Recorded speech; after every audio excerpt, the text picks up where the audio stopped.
Alright, let's get into it. If you watched my last week's video, you might notice that this is a very similar looking preset to what we had last week. In fact, I would argue that this one is even simpler, but it does sound slightly different, so you can sort of think of it as a variation on last week's video. But nevertheless, let's get into it. So for the oscillators, we've got 3 times this analog BD sine. This one's tuned down 5, this one's tuned up 7, and then oscillator C we're using as an FM source for oscillators A and B.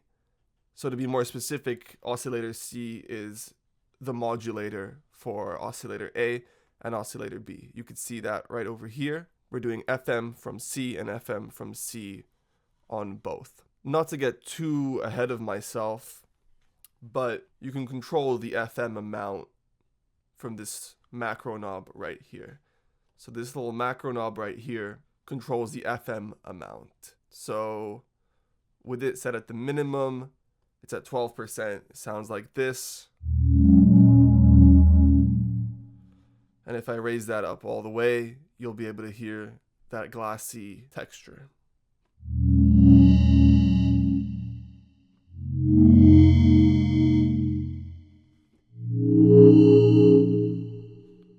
So this one, unlike last week's preset, is truly FM, and you can choose the amount of that FM sound that you want.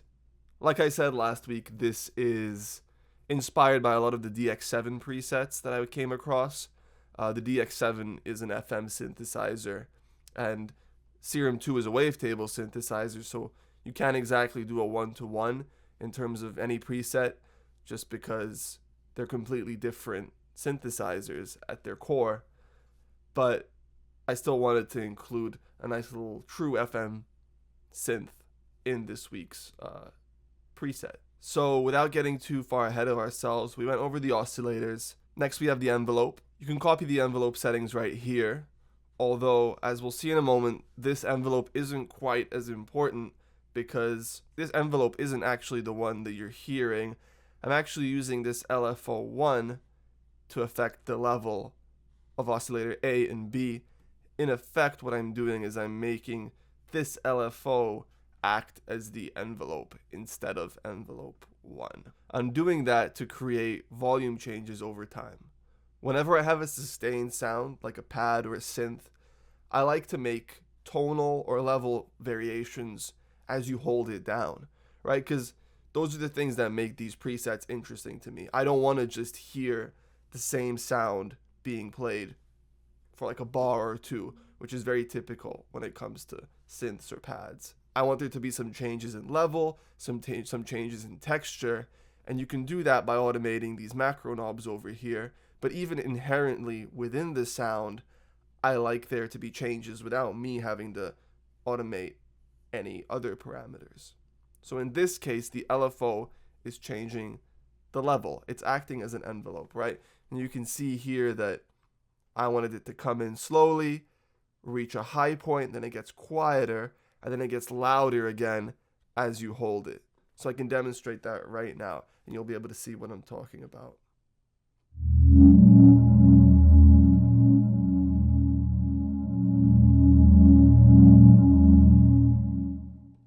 So there you go. You see how it gets louder, quieter, and then louder again. I love that, personally. I think it adds a lot of character to the preset that you don't otherwise get with a standard envelope that's just going from left to right or from attack to release. The regular envelopes are very linear, whereas I find with the LFOs, you can make them behave in much more creative ways. When it comes to setting up your LFOs, it's very important to make sure that you're in envelope mode. And when it comes to the rate, you have 2 choices. You can either tie it to the BPM, which will create a much more rigid feel, or you can set it to hertz, where you can set the rate in hertz to be as fast or as slow as you want it to be.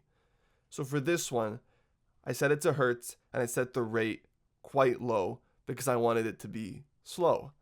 If I wanted the level changes to be faster, I would just make the rate faster. For the noise parameter, I didn't put anything. I just turned it off. I didn't find that this preset needed any noise to it. For the filter, I opted not to use this filter over here. Instead, I have a filter over here that's doing a low pass at 207 hertz. And as you'll see, this is also mapped to another LFO, I believe. I can't even remember right now. No, sorry. See, I'm discovering my own presets in real time. I can't even remember what I did.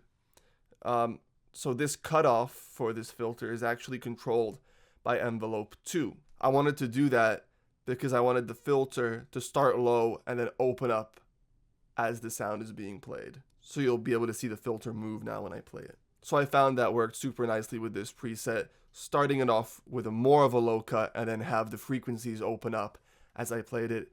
This is all part of adding movement to this pad sound. It's all these little details that add up to create really, really expressive sounds. And this is another little tip that you guys can just copy. So let's dive a little deeper into this effect section. I've got a chorus, naturally. You can copy these exact presets.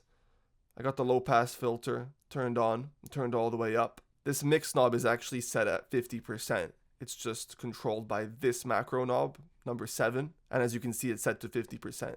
Macro number 7 controls the level of the chorus and the flanger over here. So in this instance, they're both set to 50%. Next, we got the filter that we just went over. I turned the resonance and drive up a little bit on that. Then we got distortion. This time I opted for tube distortion. I think it fit this preset really well. I like to use tube distortion when I just want a subtle amount of distortion. Some of the other ones, like diode 1 and diode 2, are also great. They're just a little bit more aggressive. And I felt that for this one, I wanted to preserve the integrity of those sine waves a bit more and just add a little bit of crunch. Now for this preset, I actually mapped the velocity to the mix knob on the distortion. So as you hit your keyboard harder, you're going to get slightly more distortion. I forgot I actually mapped the drive to macro 4. So if you actually want to be able to hear the distortion, you have to turn up this macro knob over here and you'll be able to hear it. It's still subtle. I could actually open this up even more, I wonder.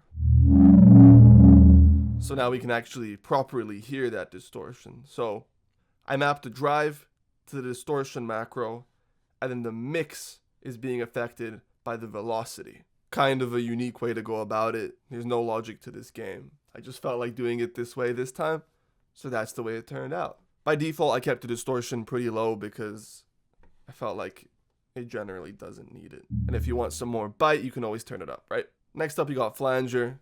Again, feel free to copy the settings. The rate's pretty low, 0.8 hertz, depth at 86, feedback at 47, phase at 95 degrees. And this mix is set at 50% by default. Again, it's controlled by macro number 7. Next up, we have an equalizer. I'm just doing a negative 4.9 dB cut at 220 hertz, 52% Q. Again, just to remove a little bit of that lower mid-range. Although I found myself in a lot of the patterns I was playing that lower mid-range was quite dominant. It's a subtle effect. It's not going to make or break the preset, but I feel like it provided some nice space. Let's hear it without the EQ.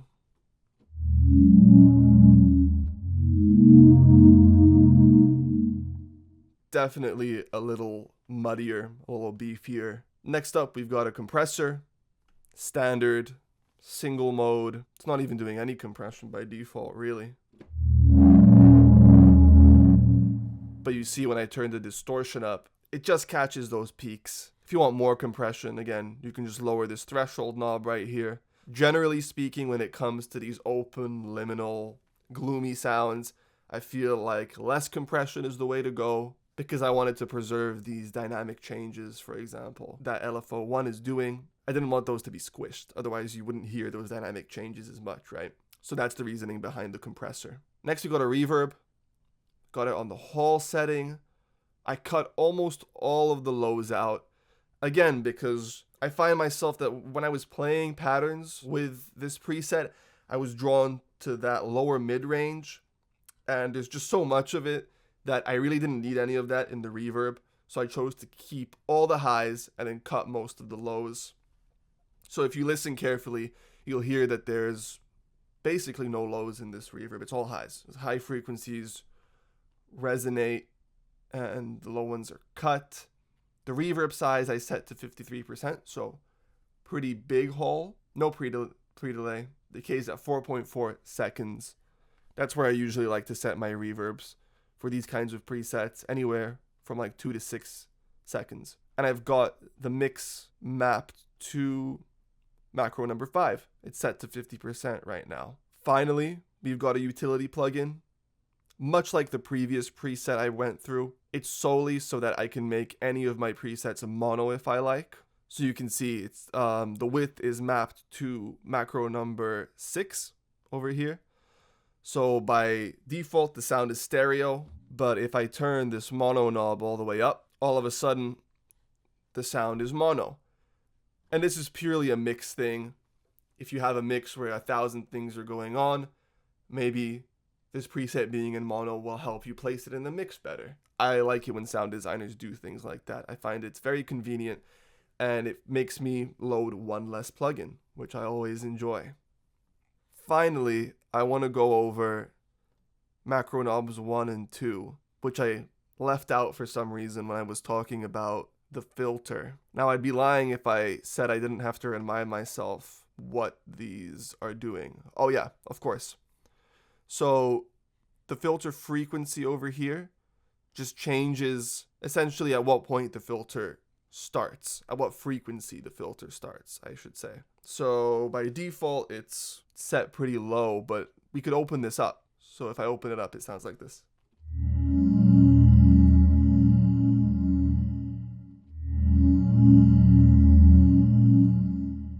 So I thought that was convenient, you know. You might want some more highs in your sound. And this is one of those knobs that's always great to automate. At some points, the sound can be much more condensed, much more in the lower mid-range. And then at some points in the song, it could open up. And then we got the filter rate. Oh, I messed up. Oh, I see. See, this is why I love doing these videos, because I get to discover my own mistakes. I messed up. This macro 1 knob was originally tied to something else when I was trying to use the LFO2, but now I'm not using LFO2 for anything. I'm actually using envelope 2 over here. So macro 1 right now doesn't do anything. So I'm going to set it to default right now. Instead, what could we do? Oh, we could do it for the compressor. There we go. Yeah, let's do that. Let's do that. All right, this is perfect. So now what I can do is I can put this on the threshold, for example. So now, oops, wrong way. There we go, there we go, there we go. There we go. Compression.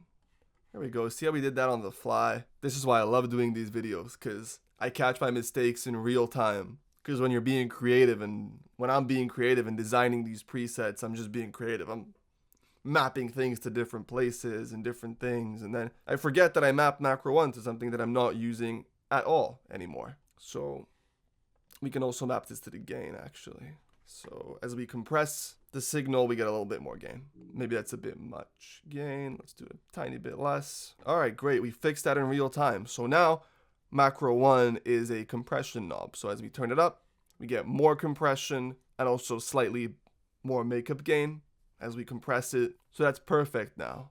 We've nailed everything. So thank you for sticking around if you made it to the end of this video. Thanks for sticking around and working through this preset together with me, watching my mistakes, fixing them together. That's what this channel's about. Learning together. God, I sound like a Muppet. But in all seriousness, yeah, thank you so much for sticking around again and watching the video if you made it all the way to the end. I really appreciate it. Please let me know how I did in terms of explaining things. I'm always working on getting better. And, you know, I'd love to do more videos like this in the future. I think I'm going to do one for every single preset that I make. Check out my Gumroad. The link to that's in the description. I have a bunch of free things over there. I got a drum kit. I've got Afro House kicks. I've got a manual on the Prophet V5. If you guys were ever confused by that synthesizer, please go and check that out. I spent a good amount of time on it, and you can download that little cheat sheet for the Prophet V5 for absolutely free. And later on this month, I'll be coming out with a full Serum 2 preset pack full of sounds like this. And for every single sound that I make, I'm going to make a video like this, breaking the sound down and sharing it with all of you so that we can all learn together. So thank you again from the bottom of my heart for sticking around. It means a lot to me. Have a great week, and I'll see you guys next week. Appreciate it.